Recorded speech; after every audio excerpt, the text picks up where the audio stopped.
So Jim Remley here with eRealEstateCoach.com. I'm with my good friend and an expert lender, one of the top lenders in the country, Greg Anderson. And I told a story a week or so ago about a situation where we had a seller that was kind of elevated in the market, in the Seattle market. They were at $3.5 million. Buyer was interested but only wanted to offer 2.8. Seller eventually came down a little bit, but not quite enough. And the strategy to get the seller to actually agree to come all the way down was to write a letter. And the letter said, listen, I would love to have paid your price in spring, but because interest rates have risen, we can't afford to any longer. And so the negotiated price ended up being 2.875, and they got the deal done. But in talking with Greg, my buddy, he was able to come up with another solution which may be more palatable to sellers. So I'm going to let Greg kind of explain that process. Good morning, Jim. Yeah, I'm happy to do so. So we do all know that interest rates have risen of recent past and over the past year. And so the goal is to come up with perhaps a better way to achieve a result that's equally good for a buyer and better for a seller. So the first slide describes a transaction that you did discuss with us. And it ended up with the seller did have to provide a $425,000 concession to make the transaction work. That's a big haircut. That's hence the ouch. Yeah. So I took it the challenge to see is there a better way to do that, and so my approach had involved interest rate buy downs. And so for those of you who don't know, I mean, you can take a seller credit, a seller concession, and apply it towards interest rates, and a seller can help a buyer buy down interest rates. So what I looked at, and first of all, I looked at what were the interest rates a week ago, and let's just say the average jumbo rate was 4.75. I looked a year ago, it was 3.875. So indeed, interest rates went up 7/8%. So I looked at the market rates and frankly could only get down to 4% today. So we looked at the cost of doing so, and it was a little over 3 points of cost to get there, which in the terms of a transaction was $88,400.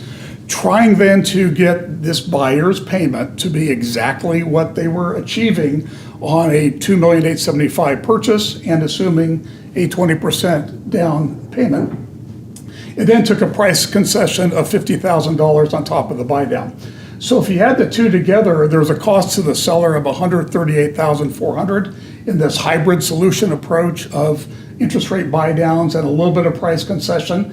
That contrasts to the $425,000 that the seller was eating prior to that. So the seller did save $286,600. So at the end of the day, just so the audience understands, the seller buys down the interest rate, so the buyer's payment comes down. They also took a little bit off the price, but the total cost of the seller was $138,400 instead of $400,000. And the buyer had the very same price. So when your in-house lenders are advising you, whether you're the seller or the buyer, there's those two approaches to look at.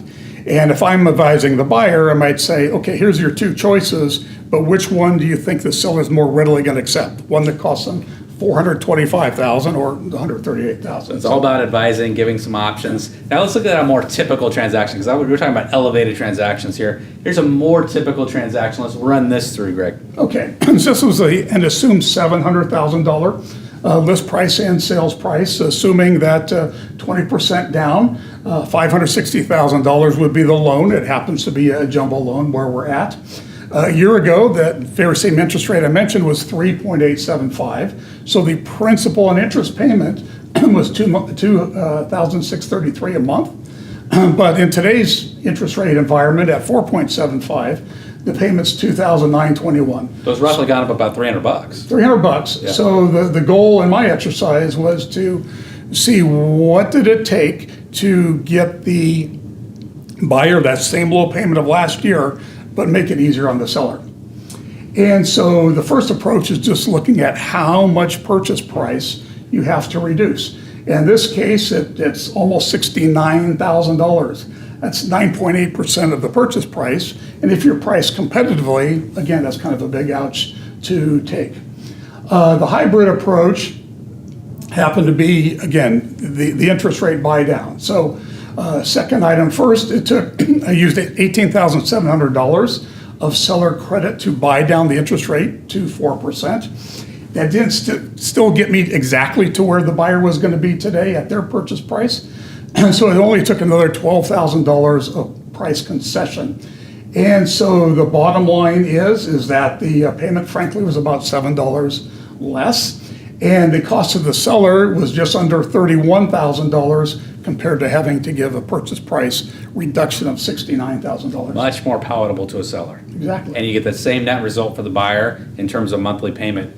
I love it because we have to be a little bit more creative in this rising interest rate environment. We can't go at the market the same way we always have. We got to be creative and use some different strategies that will put us in a position to win. Greg, thank you so much. You can find Greg Anderson at Caliber Loans. He'd love to talk to you. Thank you so much. Have a great day. Good selling.